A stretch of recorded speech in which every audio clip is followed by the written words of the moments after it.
Hey, what's up, guys? So I'm going to show you something interesting from the Victorian era. Now, this book wasn't made in the Victorian era, but it was reprinted.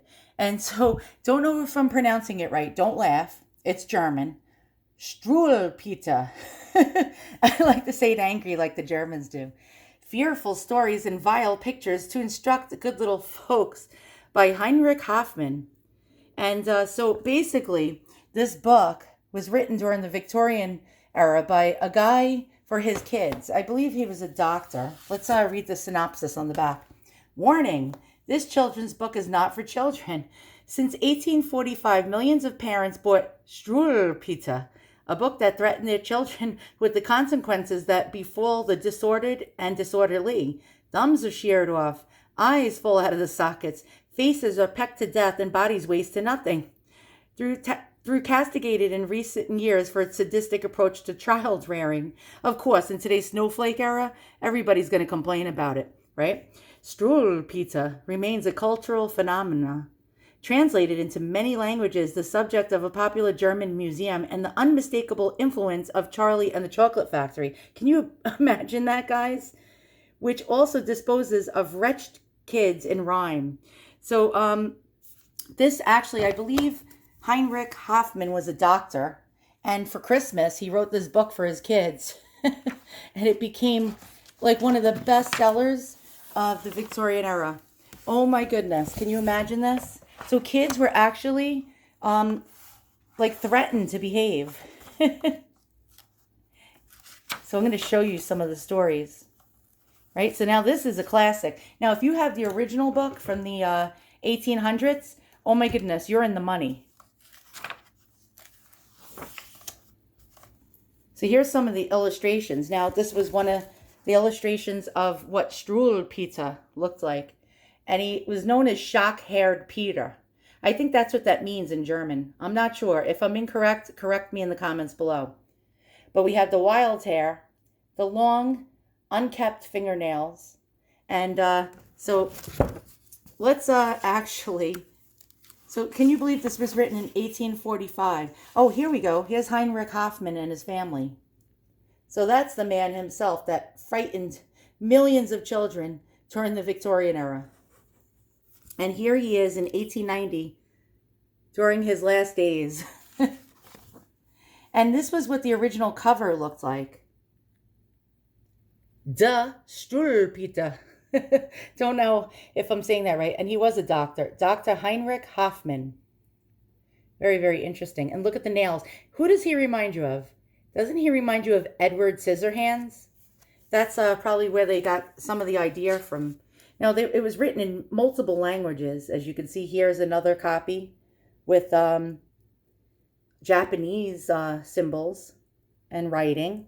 This is in Spanish. So we had Struwwelpeter to scare the Spanish children as well. And here's some of the illustrations from the original book. And let's get to some of the first stories.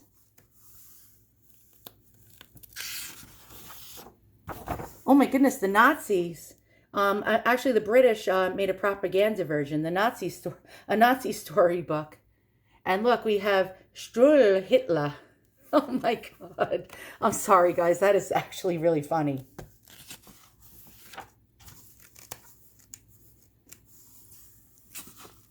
Come on, where's the stories here?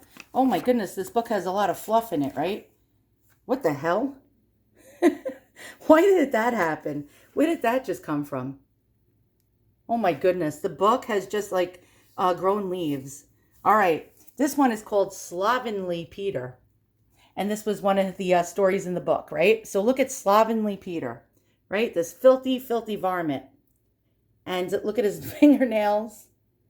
And he looks like Frankenstein, doesn't he? All right, so let's read the story. Look at him, here he stands, with his nasty hair and hands. See, his nails are never cut. They are grim as black as soot. No water for many weeks has been near his cheeks. And the Sloven, I declare, not once this year has combed his hair. Anything to me is sweeter than to see shock-haired Peter. Oh my goodness. Oh God, the leaf just showed up again. What in the hell is going on here? All right, and here's some more stories and illustrations. Look at this, guys. This was actually in the book. This kid, I guess, was sucking on his thumbs too much. Of course, that frightened children. So here we go. The story of Little Suck-a-Thumb. And look, he even drew dissected macabre looking thumbs that would lopped off. And here's the scissor. This is the thumb fairy, it looks like. Oh, God. All right, so let's read this. You ready? The story of Little Suck-a-Thumb. One day, Mama said, Conrad, dear, I must go out and leave you here. But mind now, Conrad, what I say. Don't suck your thumb while I'm away. The great tall tailor always comes to little boys that suck their thumbs, and ere they dream what he's about, he takes his great sharp scissors out and cuts their thumbs clean off, and then you know they never grow again. Mama had scarcely turned her back. The thumb was in, alack, alack. The door flew open, in he ran, the great long red-legged scissor man. Oh, children, see, the tailor's come, and caught our little suck-a-thumb. Snip, snap, snip, the scissors go, and Conrad cries out, oh, oh, oh! Snip, snap, snip, they go fast, that both his thumbs are off at last. Mama comes home, here Conrad stands, and looks quite sad as he shows his hands. Ah, said Mama, I knew he'd come to naughty little Suck-a-Thumb. Oh, my God. And here's the story of Augustus, who would not have any soup. All right, you ready? Here we go.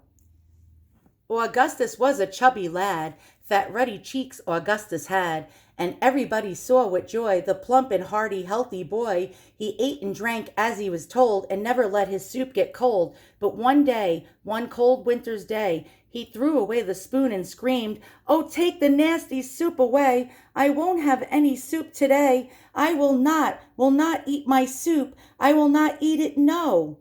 Next day, now look, the picture shows how lank and lean Augustus grows, yet though he feels so weak and ill, the naughty fellow cries out still, not any soup for me, I say. Oh, take the nasty soup away. I will not eat my soup. I will not eat it, no. The third day comes, oh, what a sin, to make himself so pale and thin. Yet when the soup is put on the table, he screams as loud as he is able, not any soup for me, I say. Oh, take the nasty soup away. I won't have any soup today. Look at the spoon in the coffin. Oh, my God. Look at him now, the fourth day's come. He scarce outweighs a sugar plum. He's a little bit of thread, and on the fifth day he was dead. Oh my goodness. This book is great, right? It's the gift that keeps on giving. The story of Romping Polly. So there's Romping Polly. She doesn't look too happy. All right, you ready? Pray now, my little child. Thus once a kind old lady spoke to her niece in accents mild. Do try be more steady. I know that you will often see rude boys push, drive, and hurry, but little girls should never be all in a heat and flurry.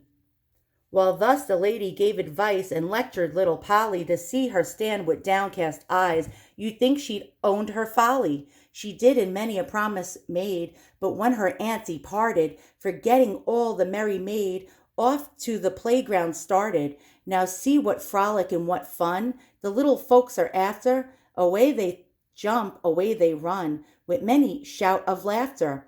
But fools who never will be taught, except by some disaster, soon find their knowledge drearily bought of a cruel master. This little girl, whose spite of all her good aunt spoken, would romp about, had such a fall that her poor leg was broken.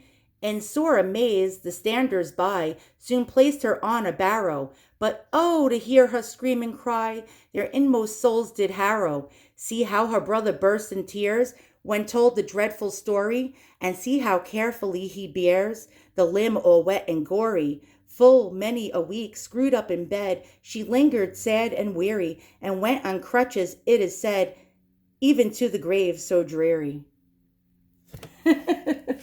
Oh boy, oh boy. The Crybaby. This is good for the snowflakes of today. All right, let's check it out, guys. Let's hear the story of the Crybaby. The Crybaby. Ha! Why are you always so bitterly crying? You surely will make yourself blind. What reason on earth for such sobbing and sighing? I pray, can you possibly find? 'Tis no real sorrow, 'tis nothing distressing, that makes you thus grieve and lament. Oh, no, you are vain. Oh, wait. Ah, no, you are even this moment possessing whatever should make you content. Now do, my dear daughter, give over this weeping. Such was a kind mother's advice, but all was in vain, for you see she's still keeping her handkerchief up to her eyes, but now she removes it, and oh, she discloses a countenance full of dismay, for she certainly feels, or at least she supposes, her eyesight is going away. She is not mistaking. Her sight is departing. She knows it and sorrows the more, then rubs her sore eyes to relieve them from smarting, and makes them still worse than before. And now the poor creature is cautiously crawling and feeling her way around. And now from their sockets her eyeballs are falling. See, they are down on the ground. My children, from such an example take warning, and happily live while you may, and say to yourself, when you rise in the morning, I'll try to be cheerful today. So that's the book now. There's loads and loads and loads. We got Envious Minnie. We got How It Happened to Lazy Charlotte. We got Frank the Liar. The Little Jacob. The story of Johnny Look in the Air. The story of Flying Robert. Oh, good God. All right, guys, if you want me to read more of these stories, write it in the comments below. I will read the whole book to you. And there's, again, the story of Little Suck-a-Thumb. And there's the tailor cutting his thumb. So, yep, that was good old Heinrich Hoffmann. What do we have there? A kid, like, with some crazy-looking eye rolling in his head. All right, guys, so I'll see you all soon. If you want me to read Struwwelpeter, I will read the whole book for you. Tell me in the comments below, and I'll do so. So long.